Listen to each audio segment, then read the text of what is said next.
अस्सलाम वालेकुम नाजरीन, मैं हूं आपका मेज़बान अली इमरान और एक बार फिर हाजिर हूं प्रोग्राम मैं अदीब कैसे बना।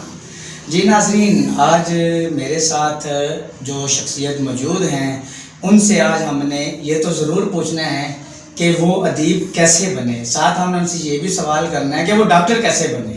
जी मेरी मुराद मेरे साथ मौजूद हैं डॉक्टर मोहम्मद उबैदुल्लाह। अस्सलाम वालेकुम। वालेकुम सलाम। डॉक्टर साहब कैसे हैं आप? अल्हम्दुलिल्लाह। आपके चेहरे की मुस्कुराहट देख कर ना दिल बाग बाग हो जाता है। बहुत शुक्रिया। बस शुक्रिया। चले जी डॉक्टर साहब, शुक्रिया पे का गुजारा नहीं होता ना।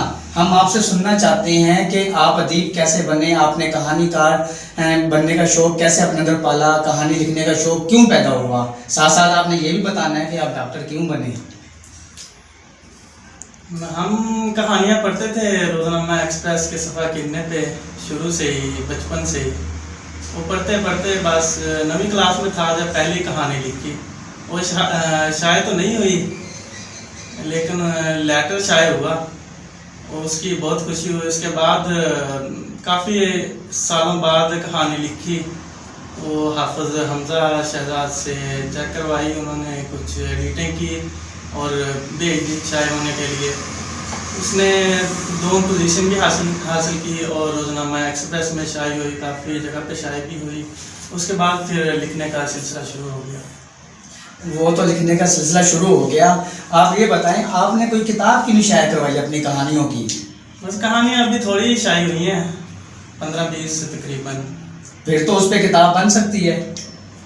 बस अभी लिखना छोड़ दिया था। अच्छा, लिखना छोड़ दिया था। अच्छा ये बताएं कि लिखना किसके लिए छोड़ा था? बेगम के लिए। वाह, यानी कि शादी के बाद जब शुदा हुए तो आपने लिखना छोड़ दिया। हाँ बस ऐसे ही है। अच्छा फिर ये बताएं डॉक्टर कैसे बने? डॉक्टर, मुझे डॉक्टर बनने का शौक़ था या फौजी बनने का शौक़ था। फिर ऐसा ऐसा मेरे अब्बू डॉक्टर थे, उनके साथ फिर पक्के डॉक्टर बन गए। अच्छा पक्के डॉक्टर बन गए, हताई डॉक्टर तो नहीं बने? नहीं। वो कह रहे थे कि नीम हकीम खतरा है जान, इसका मतलब पूछा तो बताते हैं जी नीम के दरख्त लेके हकीम बैठा होती जान खतरा है। वो वाले नीम हकीम खतरा जान या वाकई हकीम?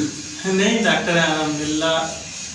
पहले 4 साल का कोर्स किया, उसके बाद अपना क्लिनिक बनाया, पंजाब हेल्थ केयर कमीशन से रजिस्टर करवाया, लाइसेंस भी लिया। अब आगे भी पढ़ रहे हैं, bachelor of homeopathic medical science कर रहा हूँ पेशावर यूनिवर्सिटी से। अगले साल इंशाल्लाह थीसिस जमा करवाने के बाद वो डिग्री मुझे मिल जाएगी, वो MSc के बराबर है। फिर और आगे जारी रखेंगे इंशाल्लाह। सही, यानी कि आपकी कहानी लिखने का मूड है या बंद? नहीं, लिखेंगे इंशाल्लाह। तो कब लिखेंगे? बस जल्दी लिखेंगे। आपको ना भाभी की कसम है, अब आपने कहानी लिखनी है, ठीक है? भाभी पर लिखेंगे। ठीक है जी। नाजरीन जी हमारे साथ डॉक्टर साहब मौजूद थे, डॉक्टर मोहम्मद उबैदुल्लाह, बड़े हंसमुख हैं और इनके साथ हम इस तरह के अटखेलियाँ करते भी रहते हैं और आपने देखा भी होगा। तो माशाल्लाह जितने यानी कि अच्छे अखलाक के मालिक हैं उतनी ही अच्छी कहानियाँ भी लिखते हैं और उससे ज़्यादा बहुत अच्छे डॉक्टर भी हैं। मैं खुद इनसे 1-2 बार इलाज के लिए आया था तो बहुत अच्छा इलाज हुआ और ज़बरदस्त पता चला कि डॉक्टर हैं। तो बड़ा यानी कि अच्छा लगा आपसे बातचीत करके। और कोई पैगाम देना चाहें तो जल्दी से पैगाम भी दे दीजिए। पैगाम यही है कि लिखें बच्चों के लिए, बच्चों की इस्लाह करें, इंशाल्लाह अल्लाह अजर देगा। बहुत शुक्रिया जी। नाजरीन हमारे साथ मौजूद थे डॉक्टर मोहम्मद उबैदुल्लाह। इंशाल्लाह आइंदा एक और यानी कि अहले कलम के साथ आपकी खिदमत में हाजिर होऊंगा और जब तक के लिए मुझे इजाज़त दीजिए। अल्लाह हाफिज़।